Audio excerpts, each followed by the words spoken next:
Sa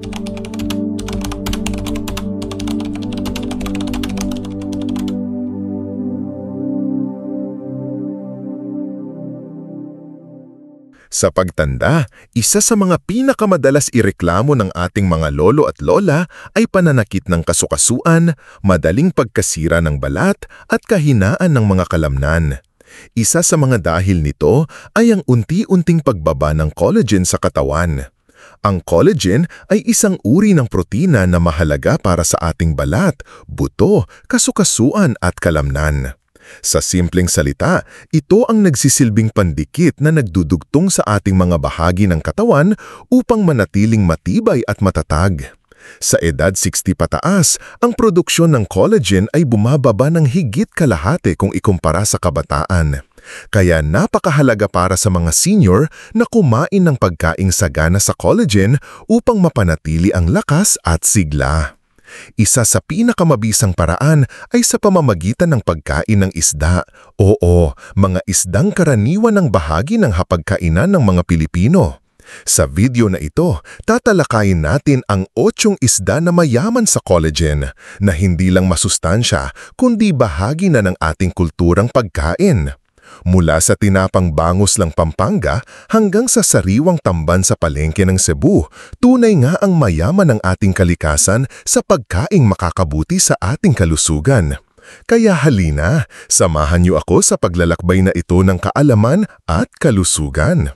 Bago tayo magsimula, sabihin mo sa amin sa mga komento kung saan ka nanonood at ilang taon ka na. Okay, simulan na natin. Isda bilang isa. Bangus, ang pambansang isda na hitik sa collagen. Hindi maaaring mawala sa listahan ang tinaguriang pambansang isda ng Pilipinas, bangus o milkfish. Isa ito sa pinakapopular na isda sa mga hapagkainan ng bawat pamilyang Pilipino, lalo na sa mga probinsya. Bukod sa masarap at abot-kaya, ang bangus ay mayaman sa collagen, lalo na sa balat, kaliskis at ulo nito. Para sa mga senior, malaking tulong ito sa pagpapalakas ng buto, pag-iwas sa arthritis at pananatili ng elasticity ng balat. Ang collagen sa bangus ay matatagpuan hindi lamang sa laman, kundi pati sa mga bahagi na kadalasang tinatanggal o hindi pinapansin ng ilan, gaya ng balat at tiyan. Sa katotohanan, maraming mga matatanda sa Pilipinas ang mas gustong-gusto ang bangus belly dahil sa taglay nitong lambot at sustansya. Sa kultura ng Pilipino, may kasabihang ang balat ang pinakamasarap at dito nga matatagpuan ang collagen na nagpapatibay sa ating kasukasuan. Isa sa pinakamasustansyang paraan ng pagluluto ng bangus para sa mga senior ay ang sinigang na bangus sa bayabas. Hindi lang ito malinamnam at madaling kainin, kundi hitik din sa vitamina C mula sa bayabas na siyang tumutulong para mas maabsorb ng katawan ang collagen. Mainam din ang tinapang bangus, ngunit iwasan ang sobrang alat para sa mga may alta presyon. Kung nais ay mas light, maaaring ihurno o steam ang bangus na may kalamansi, luya at ampalaya, isang classic na pagkaing Pinoy na pampalakas ng katawan. Bukod sa collagen, ang bangus ay mayaman din sa omega-3 fatty acids na tumutulong sa kalusugan ng puso at utak, isang bagay na napakahalaga lalo na sa mga senior. Isama mo pa ang katotohanan, ang bangus ay madaling bilhin sa mga palengke, supermarkets o kahit sa mga ambulanteng naglalako sa inyong barangay. Kaya sa susunod na mamapalengke ka, huwag kalimutang isama ang bangus sa listahan mo.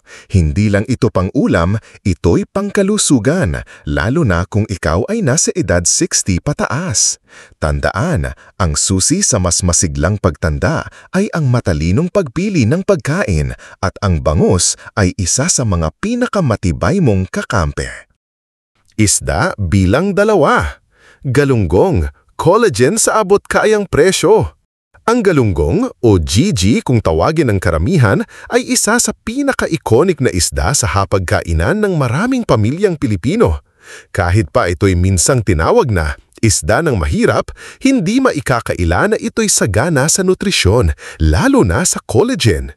Para sa mga senior na nais magtipid ngulit gustong alagaan ang kalusugan, ang galunggong ay tunay na kayamanan sa pinggan.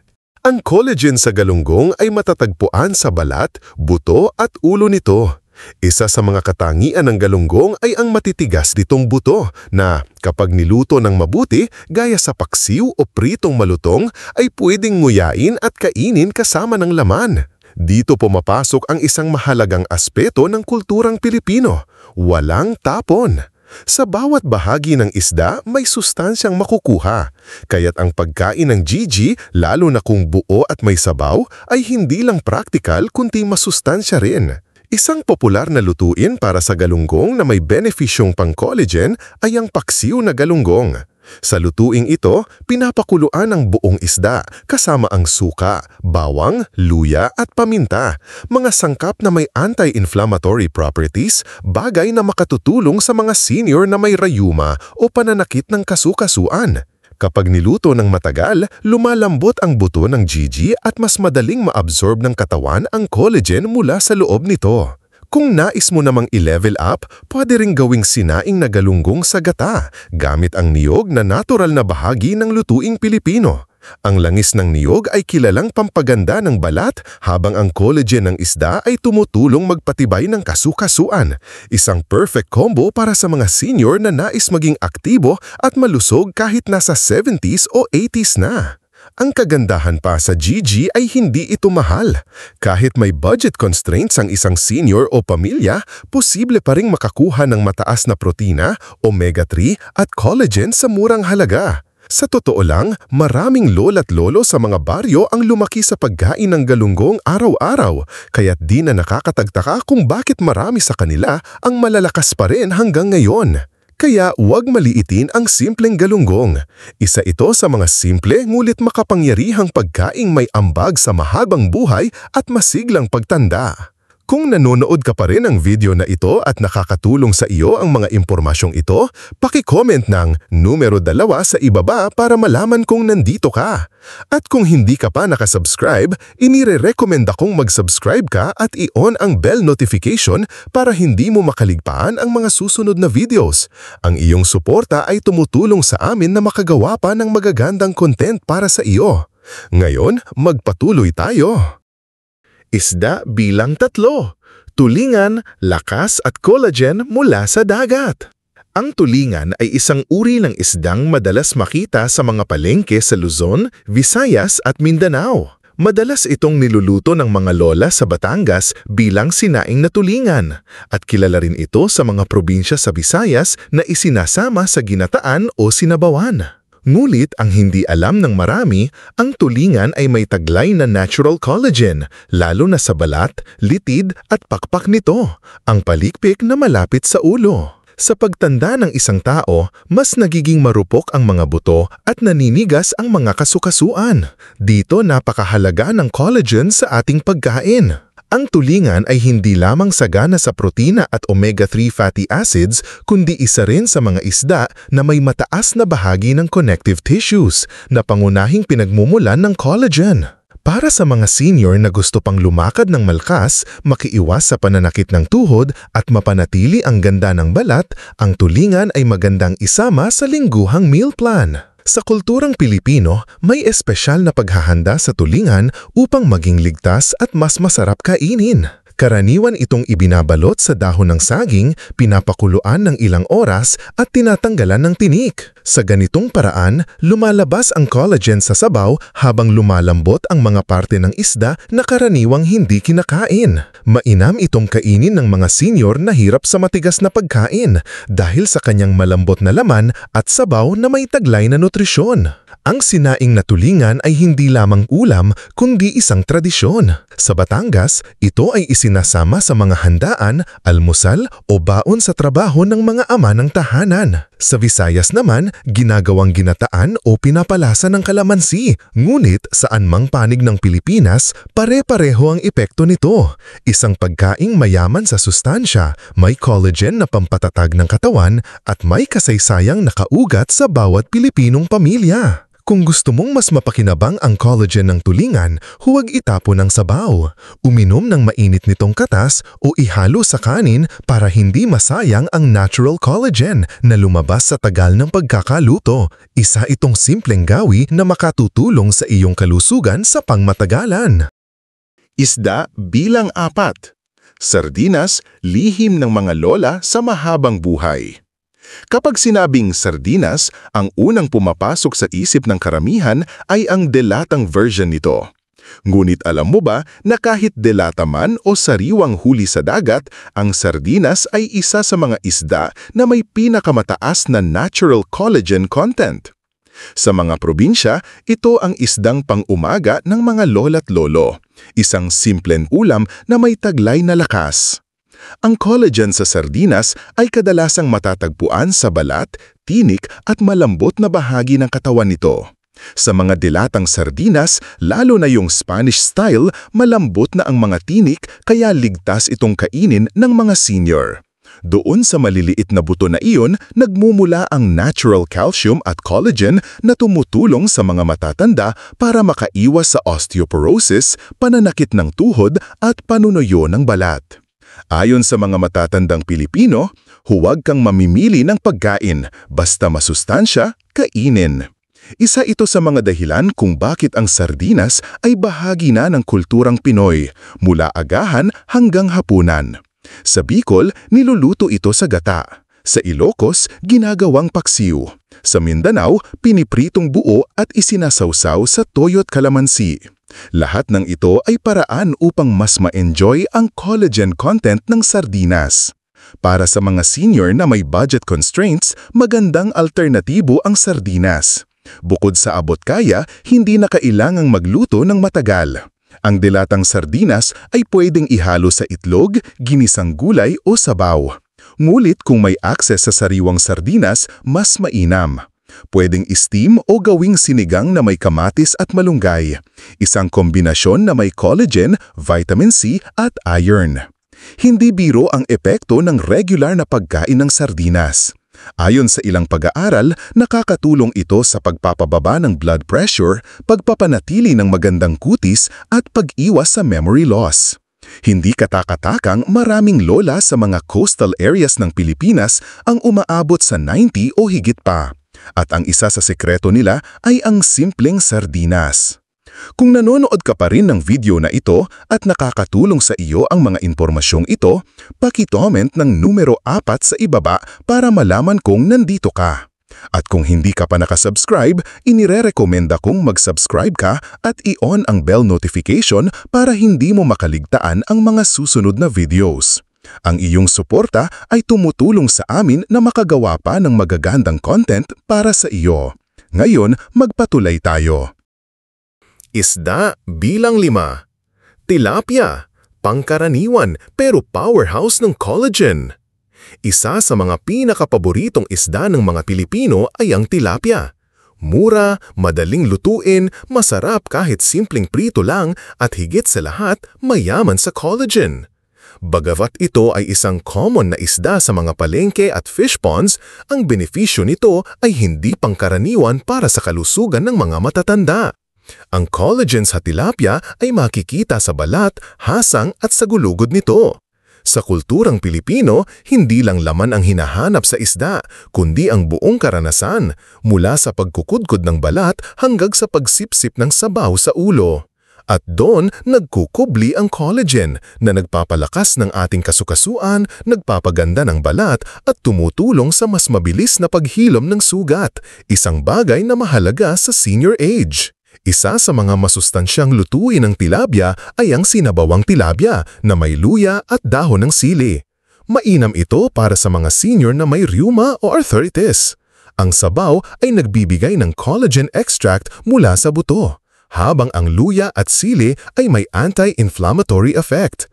Pwede rin itong steam na may kalamansi at bawang o iprito at iserve kasama ang ensaladang talong. Marami sa mga senior sa probinsya ay may sariling palaisdaan ng tilapia. Araw-araw, sariwa ang huli at laging may sabaw na mainit sa hapag. Isa ito sa dahilan kung bakit nananatiling malalakas at masisigla sila kahit wala ng mga bitamina. Natural na sustansya mula sa kalikasan ang kanilang sandata sa pagtanda. Ang tilapia ay sagana rin sa selenium at phosphorus, mga nutrisyong tumutulong sa pagpapalakas ng immune system at ng buto. Kapag sinamahan ng mga gulay tulad ng kangkong o malunggay, ito ay nagiging isang senior super meal. Kaya't kahit ito ay tila karaniwan na lang sa mata, tandaan, ang tilapia ay simpleng isda na may di matawarang sustansya. Isda bilang 6. Dalagang bukid, likas na ganda, likas na collagen. Ang dalagang bukid ay isang isdang tunay na hinahangaan ng maraming Pilipino, hindi lang dahil sa makulay at kaakit-akit nitong hitsura, kundi dahil sa masarap, malambot at masustansyang laman. Isa ito sa mga paboritong isda lalo na sa mga probinsya, kung saan ito madalas ihain sa mga handaan gaya ng fiesta, binyag at salusadong pampamilya. Sa bawat kagat ng dalagang bukid, hindi lang lasa ang hatid, kundi ginhawa rin sa katawan, lalo na sa ating mga lolo't lola. Isa sa mga hindi alam ng marami ay ang taglay nitong natural na collagen, isang mahalagang protina para sa mga matatanda. Matatagpuan ang collagen nito sa balat, palikpik at sa malambot na parte ng tiyan. Kapag niluto ito ng buo, gaya ng inihaw, pinaputok o paksiw, lalong lumalabas ang sustansya nito. Ang paksiw na may bawang at suka na karaniwang lutong bahay sa maraming Pilipino ay hindi lang nagpapasarap kundi tumutulong din sa pag-extract ng collagen mula sa isda. Para sa mga senior citizen, ang regular na pagkain ng dalagang bukid ay maaaring makatulong sa pagpigil ng paninigas ng kasukasuan, pananakit ng kalamnan at pagkakaroon ng tuyot na balat. Ang collagen ay likas na pampabata ng ating mga kalamnan at balat, kaya't sa simpleng pagkain ng ganitong isda, para ka na ring nag-aalaga ng iyong katawan sa natural na paraan. Mainam din itong ipare sa mga gulay gaya ng sitaw, talbos ng kamote at kalabasa, mga pagkaing sagana rin sa vitamina at fiber. Sa kultura nating mga Pilipino, mahalagang simbolo ng pagkalinga ang paghahain ng masustansyang pagkain sa pamilya. Kaya't imbes na maging espesyal lamang tuwing may handaan, bakit hindi natin gawing regular na bahagi ng ating hapag? Sa bawat subo, hindi lang pusong Pinoy ang napapasaya, kundi katawan din ang pinapalusog, isang hakbang patungo sa mahabang buhay at masiglang pagtanda. Kung nanonood ka pa rin ng video na ito at nakakatulong sa iyo ang mga impormasyong ito, paki-comment ng numero 6 sa ibaba para malaman kong nandito ka. At kung hindi ka pa nakasubscribe, inirerekomenda kong mag-subscribe ka at i-on ang bell notification para hindi mo makaligtaan ang mga susunod na videos. Ang iyong suporta ay tumutulong sa amin na makagawa pa ng magagandang content para sa iyo. Ngayon, magpatuloy tayo. Isda bilang 7. Hasa-hasa, paboritong gisa ni nanay, lakas ng katawan ni tatay. Isa sa mga pinaka-underrated pero napakahalagang isda sa kulturang Pilipino ay ang hasa-hasa. Tinatawag din itong Indian mackerel sa ibang bansa. Sa Pilipinas, kilalang-kilala nito bilang paboritong isdang pampulutan, pang-ulam o pang-eksena sa hapagkainan kapag may sabaw o ginisa. Hindi mawawala ito sa palengke at madalas itong iprito, igisa o gawing ginataan, lalo na kapag isinasama sa mga gulay gaya ng upo, sayote, talong o repolyo. Sa simpleng lutong bahay, ramdam mo agad ang init at alaga ng tahanan. Pero higit pa sa lasa, ang hasa-hasa ay mayaman sa collagen, lalo na sa balat, buto at litid nito. Kapag ito ay niluto sa sabaw, tulad ng ginataang hasa-hasa na may malunggay at luya, ang collagen ay lumulutang sa sabaw at ito'y madaling naa-absorb ng katawan ng mga nakatanda. Ang resulta, mas malusog na kasukasuan, balat at mas malakas na katawan, lalo na para kay tatay o kay lola na gustong manatiling aktibo at masigla kahit may edad na. Bukod sa collagen, ang hasa-hasa ay may taglay ding zinc at magnesium, mga mineral na tumutulong sa pag-aayos ng muscles at sa wastong paggalaw ng mga nerbiyos. Mainam ito lalo na sa mga senior na may diabetes o alta presyon bilang mas abot-kayang alternatibo sa baboy o baka. Isa pa sa magandang katangian ng isdang ito ay ang pagiging budget-friendly. Sa halagang abot-kaya, makakagawa ka na ng isang lutong bahay na masustansya at swak sa panlasa ng bawat miyembrong Pilipino. Kaya hindi na nakapagtataka kung bakit madalas itong laman ng mga karinderya. May sabaw, may gata, may gulay at may kwento. Para sa mga senior, ang hasa-hasa ay hindi lang ulam. Ito ay isang pagkain ng alaala, nutrisyon at pagmamahal. Sa bawat subo, mararamdaman ang pag-aalaga ni nanay at ang sigla ni tatay, tunay na pagkain ng pamilyang Pilipino. Isda bilang 8. Lapu-lapu, hari ng hapag, hari ng collagen. Ang lapu-lapu ay itinuturing na premium o espesyal na isda. Ang lapu-lapu ay hindi lang basta isda.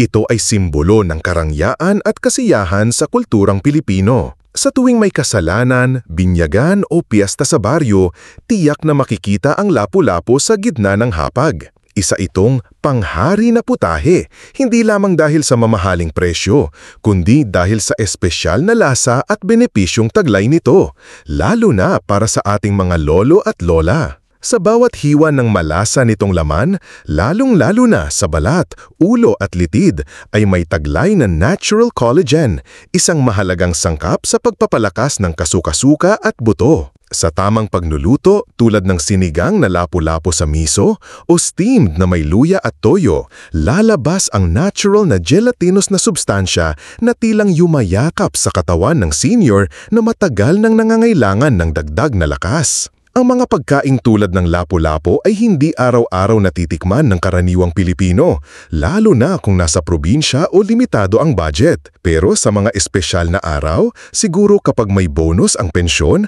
o may handaan sa pamilya, ang paghapag ng lapu-lapu ay parang pagbabalik ng kabataan. Hindi lang ito para sa panlasa, kundi para rin sa kalusugan. Bukod sa collagen, sagana rin ito sa vitamin D, calcium at omega-3 fatty acids, mga sustansyang kailangan para mapanatiling matibay ang mga buto, malinaw ang paningin at malusog ang puso ng mga senior na nasa edad 60 pataas. Kaya't kung may konting ipon o gustong bigyan ng espesyal na regalo ang sarili, bakit hindi subukang bumili ng lapu-lapu? Lutuin ito sa paboritong estilo. Siguro ay ala sinigang ni Lola o steamed gaya ng handaan sa Binondo. Sa bawat kagat, dama mo ang tradisyon, ang pagmamahal ng pamilya at ang lakas na dulot ng kalikasan. Tunay nga, sa kulturang Pilipino, ang lapu-lapu ay hindi lang ulam.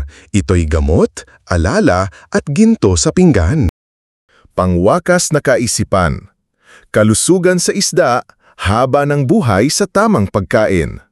Sa ating pagtanda, hindi na sapat ang basta-basta lang ang kinakain. Dapat ay mapili, masustansya at higit sa lahat may silbi sa ating katawan.